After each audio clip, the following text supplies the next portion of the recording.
Hello friends, मेरा नाम प्रभात मौर्य है और आप देख रहे हैं आपका अपना quick exam study channel. Friends, आज हम लोग शिक्षण की एक और प्रमुख विधि विश्लेषण विधि के विषय में अध्ययन करेंगे। तो आइए देखते हैं। विश्लेषण विधि का प्रयोग सर्वप्रथम शिक्षा शास्त्री किलपैट्रिक ने किया था। जो प्रसिद्ध शिक्षा शास्त्री किलपैट्रिक है, उन्होंने सर्वप्रथम इस विधि का प्रयोग किया था।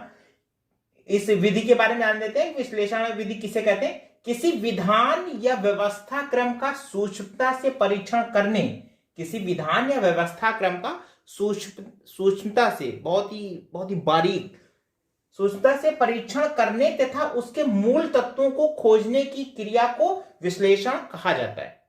ठीक, मूल तत्वों को खोजने की जो क्रिया होती है उसे विश्लेषण कहा जाता है और इस विधि को विश्लेषण विधि कहते हैं। ठीक, प्रसिद्ध शिक्षा शास्त्री कार्ल यूंग, इनका पुस्तकों में कई नाम दिए हैं। कहीं पे कार्ल जुंग के नाम से जाना जाता है, कहीं कार्ल युंग के नाम से जाना है, कहीं कार्ल यंग के नाम से जाना जाता है। अलग अलग पुस्तकों में अलग अलग इनके नाम आते हैं, लेकिन इनके जो कथन है ये बहुत ही महत्वपूर्ण है। प्रायः परीक्षाओं में बहुत ही बार पूछा गया है।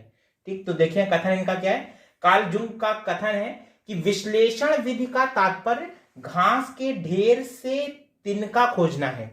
जो विश्लेषण विधि है उसका जो विधि का जो तात्पर्य है वो घास के ढेर से तिनका खोजना है, ढूंढना। ठीक, जबकि विश्लेषण विधि में घास के ढेर से तिनका स्वयं बाहर आ जाता है। संश्लेषण विधि में क्या है कि घास के ढेर में से तिनका खुद से स्वयं से ढूंढना है, और विश्लेषण विधि में घास के ढेर से तिनका खुद पे खुद स्वयं ही बाहर आ जाता है। ये इनका बहुत ही प्रसिद्ध महत्वपूर्ण कथन है जो कि बार बार परीक्षा में पूछा जाता है, इसलिए परीक्षा की दृष्टि से बहुत ही महत्वपूर्ण है। तो अब हम लोग फ्रेंड्स विश्लेषण विधि के शिक्षण सूत्र देख लेते हैं कि क्या क्या शिक्षण सूत्र हैं इसमें। आप विश्लेषण विधि के शिक्षण सूत्र में पहला है अज्ञात से ज्ञात की ओर। ठीक, अज्ञात से ज्ञात की ओर जाते हैं। दूसरा है प्रमाण से प्रत्यक्ष की ओर, और तीसरा है निष्कर्ष से परिकल्पना की ओर। ठीक, ये विश्लेषण विधि के शिक्षण सूत्र हैं। देखिए, इस विधि का प्रयोग रेखा गणित में प्रमेय निर्मेय आदि को सिद्ध करने में किया जाता है। सिंपल सी चीज है, इसका प्रयोग विश्लेषण विधि का मुख्यतः विशेषता प्रयोग जो होता है वो मैथ में होता है, गणित में होता है। उदाहरण देख लीजिए। उदाहरण देखिए, पाइथागोरस प्रमेय में कर्ण पर बना वर्ग बराबर आधार का वर्ग प्लस लंब पर बना वर्ग। ठीक, ये पाइथागोरस प्रमेय है। इसको सिद्ध करने के लिए कि कैसे कर्ण पर बना हुआ वर्ग आधार पर बने हुए वर्ग के और लंब पर बने हुए वर्ग के योग के बराबर होता है। ठीक, इसको सिद्ध करने के लिए मोस्टली विश्लेषण विधि से जो प्रूव्ड वाले सवाल होते हैं वो इन पर ज्यादा निर्भर करते हैं। ठीक है, एक दूसरा उदाहरण हम लोग देख लेते हैं। देखिए, दूसरे उदाहरण में मान लीजिए कि बच्चे को, ये विश्लेषण विधि है। विश्लेषण विधि मैंने आपको क्या बताया था, विश्लेषण का मतलब होता है कि पहले किसी भी समस्या को छोटे छोटे भागों में तोड़ लेते हैं और फिर स्टेप बाय स्टेप उसको देखते जाते हैं, वॉच करते जाते हैं गहनता से, और अंततः उनको परिणाम प्राप्त हो जाता है। तो वैसे ही देखिए, वो जो मैंने बताया था, एक मान लीजिए बच्चे को एक आयत दिया जाता है। आयत के का मतलब तो समझते हो, आयत में आमने सामने की भुजाएं बराबर होती हैं। तो देखिए, ये आयत दिया हुआ है और उससे पूछा गया कि इसका परिमाप निकालिए।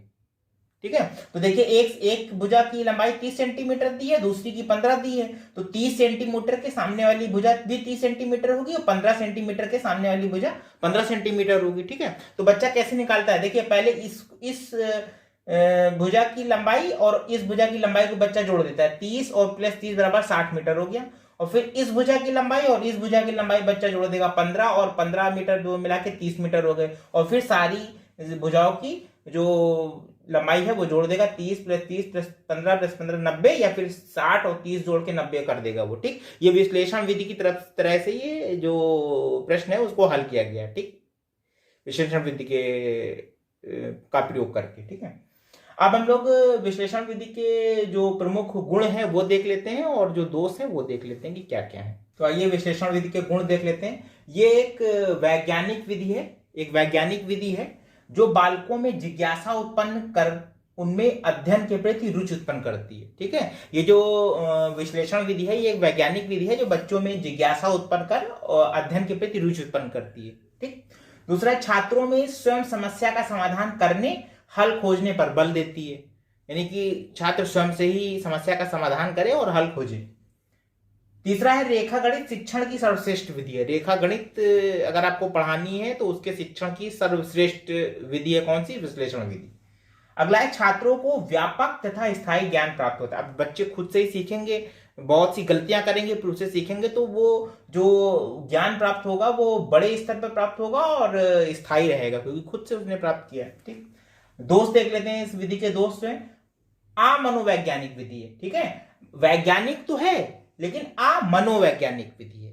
ठीक, अगला है सैद्धांतिक ज्ञान प्राप्त नहीं होता, क्योंकि कोई नियम नहीं यूज होता, इसमें नियम यूज नहीं होता, तो ये सैद्धांतिक ज्ञान की प्राप्ति नहीं होती। समय अधिक लगता है, सिंपल सी चीज है, जब बच्चा खुद से ही प्रयास करेगा या फिर कोई नियम नहीं है, सिर्फ उसको ढूंढना है, तो समय अधिक लगेगा। उसका जो पथ है मोस्टली 99% वो पथ बड़ा ही रहेगा।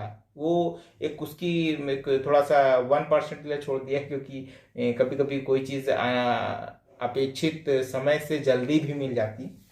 अगला देखिए, कुशल अध्यापक की आवश्यकता होती है, और ये विधि के लिए कुशल अध्यापक का होना बहुत जरूरी है। तो फ्रेंड्स, ये थी विश्लेषण विधि। आपको वीडियो कैसा लगा? अगर अच्छा लगा तो लाइक कर दीजिए। अगर आपने हमारे चैनल को अभी तक सब्सक्राइब नहीं किया है तो सब्सक्राइब कर दीजिए और बेल आइकन जरूर दबा दीजिए, क्योंकि जिससे हमारे आने वाले नए वीडियो की सूचना आप तक जल्दी पहुंचे। तो फ्रेंड्स, इस तरह आप तैयारी करते रहिए परीक्षा की। हम मिलते हैं एक और नए वीडियो के साथ एक नए टॉपिक पे। धन्यवाद।